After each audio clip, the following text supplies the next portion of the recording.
Meg the Stallion versus Nicki Minaj. For those that do not know, this is like the only thing moving right now in hip hop culture, in hip hop media. This is like the only thing anybody is talking about. And so I just kind of want to give my thoughts on it, and I definitely love to hear anybody in the chat's thoughts on it. Hold on, let me go ahead. Boom. All right, cool. So this is the new video for Megan Thee Stallion. I could let the video play. I just can't let the audio play. But Megan Thee Stallion, a couple weeks ago, she dropped like a cryptic Instagram message, and I'm just paraphrasing, but she said, anybody that's been coming for me, anybody that's been sending for me, I'm coming. If you've been sending for me, I'm coming. If you've been talking shit about me, I'm coming. And anybody that's been asking for it is finna get everything they've been asking for. At the top of my mind, when I first heard her say that, I knew she was talking about Nicki Minaj specifically. I didn't know who else she would address, but I knew Nicki was finna get some bars, which I'm excited about, because usually between female artists in rap, especially in the States, it's just a lot of back and forth on Instagram Live, and it's not put into the music.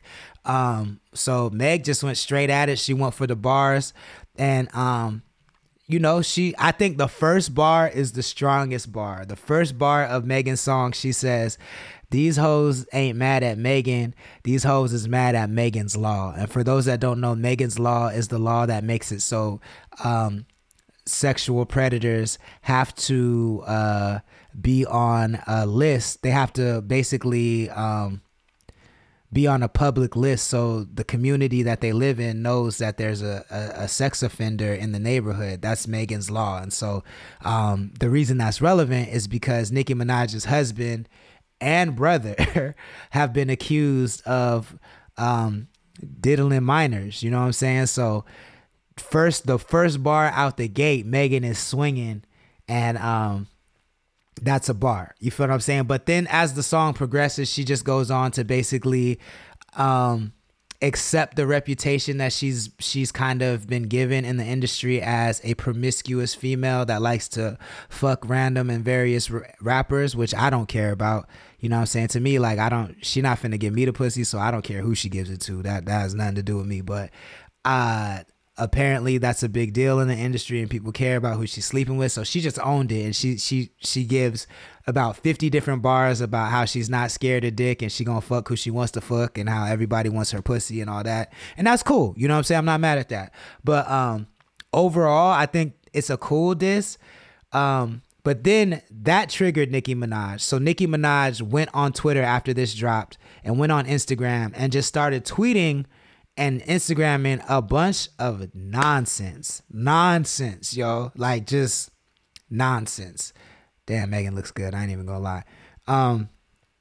Just nonsense. Like, it looked like she was super bothered, but she was trying to pretend like she wasn't bothered. And it just was all bad. It was all downhill. She previewed some bars that she made it seem like she had a whole diss ready to go, and she previewed some bars, but then she started talking about how she couldn't get the beat cleared, which is funny because I believe Juicy J and somebody made the beat, and those are like Megan's homies. Those are Megan's people. So she kind of had to have known that beat wouldn't have gotten cleared, but she tried to pretend like she was being victimized throughout the whole thing. And it's just been a bad look for Nicki. And today or yesterday, Nicki dropped her response to Megan, and I feel like the verdict is in. The comments are in unanimously. It seems like the internet is saying that Megan Thee Stallion has won this battle. I'm gonna be real. Like, I know a lot of people are afraid of Nicki's audience and the barbs and stuff like that, and they are wild. So I guess I get it, but I just wouldn't be me if I'm not being real to say that, like, I have always thought Nicki Minaj was super overrated bar wise. Like, if Nicki Minaj was not sexually appealing, I don't think people would give her the props that she gets, because like, there are just way better female rappers than her. You know what I'm saying? Like, I do think that she came out at a time where there just was not a lot of females moving. There was not a lot of females popping. And so, at the time she came out, I think she was among the best, and I think she has done some iconic things. Like her verse on Monster is crazy for sure. But to me, that's like, I can't name a whole lot of verses beyond Monster that are super crazy from Nicki to me. Now, if you think she's crazy, that's dope, but like, I just feel like she's mid. I don't think she's whack, but I don't think she's great. And I can say for me, what the thing that I don't like any rappers that change their voice and do weird voices for no reason. I'm just not into that shit. Like, I feel the same way about Kendrick Lamar. I feel the same way about Eminem. I feel the same way about Nicki Minaj. When you do weird ass voices for no reason, that shit is just not for me. But also, like, I feel like Nicki Minaj has a rhythm problem. Like, when she raps, sometimes she, like, you could hear her getting off pocket and she's like slipping out of pocket. And I don't like when rappers rap off beat, and she does that a lot. And so it was really interesting to hear her first comeback on this was her talking about how she thinks Megan can't rap on beat. And you know, you could say what you want about Megan's bars, but I'll say Megan was fully in the pocket the whole time. She was fully on beat and in the pocket on this diss. And so for somebody like Nicki, who has trouble staying in the pocket, to say that Megan can't rap on beat, I thought that was hilarious. And I thought that was a whole lot of projection.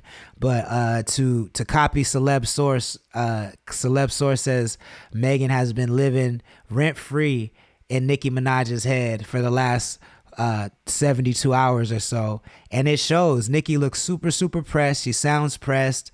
Her response is whack. She just, this moment actually reminds me a lot of Jay-Z versus Nas when Jay came back with Super Ugly and just kind of took it all the way over the line and went scorched earth and nuclear and talked about like, I fucked your baby mom and I left condoms in your baby seat, and everybody was kind of like, whoa, bro, that's a little too much.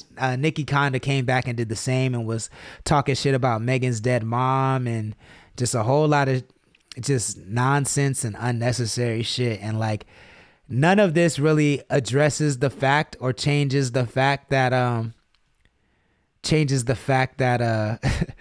you know, you are messing with child predator. Like, your brother's a child predator and your husband is a child predator. Like, there's just that, to me, those are things that are hard to come back from. But that's all that's going on with this battle. Have you been keeping up with it? Do you know what I'm saying? Do you have any additional insights? Did I miss anything? Please let me know what you think in the comments. If you're watching on the replay, if you're watching live right now and you're with me in the chat, let me know. I would love to hear your thoughts. Let's just get right back into scrolling the feed, because I'm even over the extra 10 minutes I said I was going to go, but I definitely want to scroll the feed one more time and get to the stories.